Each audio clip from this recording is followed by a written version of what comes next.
नाज़रीन, एक और खबर शामिल करते हैं नौशेरा से, जहां तहसील पब्बी अली बेग में एग्रीगेशन डिपार्टमेंट की लापरवाही और नाकिस मटीरियल से नहर के ऊपर बने पुल का दरमियानी हिस्सा अरसे 2 साल से गिरा हुआ है और ये किसी वक्त भी बड़े हादसे का सबब बन सकता है। हमारे नुमाइंदे सैयद रूहुल अमीन इस वक्त वहाँ मौजूद हैं, मजीद तफसीलात इनसे जानते हैं। जी रूहुल अमीन, क्या सूरत हाल है वहाँ? जी बिल्कुल, मैं इस वक्त मौजूद हूँ नौशेरा के इलाका तहसील पब्बी अली बेग में। इरिगेशन डिपार्टमेंट की लापरवाही की वजह से ये पुल 2 महीने से नाकस मटेरियल की वजह से ये गिरा हुआ है और ये अभी तक उसको मरम्मत नहीं किया। यहाँ पे हज़ारों के हिसाब से यहाँ पे आबादी है, यहाँ से हज़ारों के हिसाब से यहाँ से गाड़ी रिक्शा के मोटरसाइकिल गुज़र रहा है।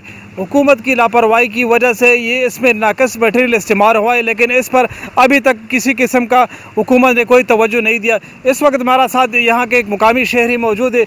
जी भाई, आप ये बताएं कि ये पुल गिरा हुआ है, कितना अर्सा हो गया इसमें नाकस मटेरियल इस्तेमाल हुआ है, इसके बारे में क्या कहेंगे? जी बिल्कुल रूहुल अमीन भाई, शुक्रिया।